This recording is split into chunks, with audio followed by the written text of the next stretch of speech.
अब कई लोग कहते हैं कि जब भगवान को पता ये गलत कर्म कर रहा है तो भगवान रोकते क्यों नहीं। चित्रलेखा जी ने इंसान के कर्मों और भगवान के दृष्टिकोण को समझाने के लिए एक बहुत ही गहरे और दार्शनिक विचार प्रस्तुत किए हैं।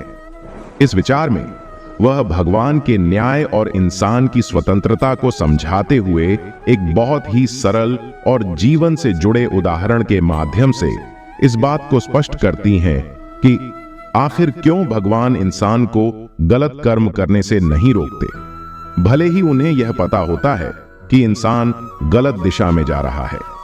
चित्रलेखा जी सबसे पहले इस सवाल से शुरुआत करती हैं कि लोग अक्सर यह कहते हैं कि जब भगवान को यह पता होता है कि कोई इंसान गलत कर्म कर रहा है तो वे उसे रोकते क्यों नहीं। यह सवाल कई बार हमारे मन में भी आता है कि अगर भगवान सर्वज्ञानी और सर्वशक्तिमान हैं तो वे क्यों नहीं हस्तक्षेप करते और इंसान को गलत रास्ते पर जाने से रोकते। लोग मानते हैं कि अगर भगवान को किसी व्यक्ति के कर्म गलत लगते हैं तो भगवान को उसे तत्काल रोक देना चाहिए ताकि वह बुराई से बच सके। अब इस प्रश्न का उत्तर देते हुए चित्रलेखा जी ने एक बहुत ही सुंदर उदाहरण दिया है जो सभी लोगों को आसानी से समझ में आ सके। उन्होंने इसे स्कूल की परीक्षा से जोड़ा, जो लगभग हर व्यक्ति के जीवन में एक सामान्य और समझने योग्य अनुभव है। वह कहती हैं कि जब हम स्कूल में होते हैं तो परीक्षा के दौरान हमें एक परीक्षा हॉल में बैठाया जाता है जहां एक या दो शिक्षक होते हैं जो परीक्षा की निगरानी करते हैं।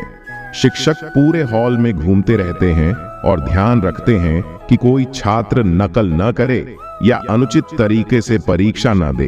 परंतु यदि कोई छात्र प्रश्न का गलत उत्तर लिख रहा होता है तो शिक्षक उस छात्र को उस समय रोकते नहीं हैं।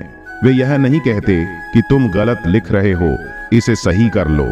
इसी प्रकार अगर कोई छात्र सही उत्तर लिख रहा है तो भी शिक्षक उस समय उसकी तारीफ नहीं करते या उसे प्रोत्साहित नहीं करते कि तुम अच्छा लिख रहे हो, ऐसे ही लिखते रहो। शिक्षक उस समय चुप रहते हैं। उनका काम केवल यह सुनिश्चित करना होता है कि परीक्षा अनुशासित रूप से हो रही है और नकल नहीं हो रही है। इसके बाद परीक्षा समाप्त होने के बाद शिक्षक उस उत्तर पुस्तिका की जांच करते हैं और उसी आधार पर छात्र को नंबर देते हैं। यदि छात्र ने सही उत्तर लिखे हैं तो उसे अच्छे अंक मिलते हैं और यदि उसने गलत उत्तर लिखे हैं तो उसके नंबर कट जाते हैं। परीक्षा के दौरान शिक्षक कुछ नहीं कहते, लेकिन अंत में वे हर उत्तर की जांच करते हैं और उसी के अनुसार परिणाम देते हैं। अब इसी उदाहरण को भगवान के संदर्भ में समझाते हुए चित्रलेखा जी कहती हैं कि भगवान भी इसी प्रकार हमारे कर्मों की परीक्षा लेते हैं। भगवान हमें जीवन के हर मोड़ पर देखते रहते हैं, लेकिन वे हमारे कर्मों में हस्तक्षेप नहीं करते। हम जो भी कर्म कर रहे होते हैं, चाहे वह अच्छा हो या बुरा, भगवान उसे केवल देख रहे होते हैं, लेकिन वे हमें रोकते नहीं हैं या हमें तुरंत नहीं बताते कि यह गलत है, इसे मत करो। इसी प्रकार अगर हम सही कर्म कर रहे हैं तो भगवान तुरंत आकर हमें शाबाशी नहीं देते कि तुम बहुत अच्छा कर रहे हो। वे चुपचाप देखते रहते हैं क्योंकि यह हमारी परीक्षा का समय होता है। भगवान हमें स्वतंत्रता देते हैं कि हम अपने कर्म खुद चुनें। यह हमारे ऊपर निर्भर करता है कि हम अच्छा करें या बुरा। वे केवल हमारे कर्मों को देख रहे होते हैं, ठीक उसी तरह जैसे एक शिक्षक परीक्षा में छात्रों के उत्तर लिखते समय उन्हें नहीं रोकता या निर्देश नहीं देता। जब समय आता है परिणाम देने का, तब भगवान हमारे सभी कर्मों की जांच करते हैं। उन्होंने जो देखा है उसके आधार पर वे अपना पेन उठाते हैं और हमारी उत्तर पुस्तिका की जांच शुरू करते हैं। सही कर्मों पर वे हमें अच्छे परिणाम देते हैं और गलत कर्मों पर हमें उसके अनुसार सजा या बुरा फल मिलता है।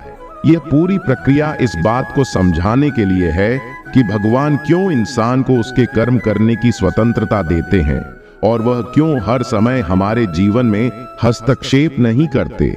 इस विचार से यह साफ होता है कि भगवान हमें कर्म करने की पूरी स्वतंत्रता देते हैं ताकि हम अपने कर्मों से सीख सकें और जब सही समय आएगा तब वे हमारे कर्मों के आधार पर हमें परिणाम देंगे।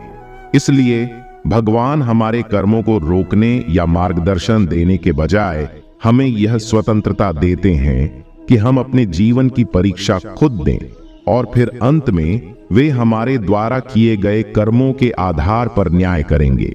इस प्रकार यह उदाहरण हमें यह भी सिखाता है कि भगवान हमारे साथ हर समय होते हैं, परंतु हमें हमारी परीक्षा खुद देनी होती है और अंत में हमें अपने कर्मों का फल अवश्य मिलेगा, चाहे वह अच्छा हो या बुरा।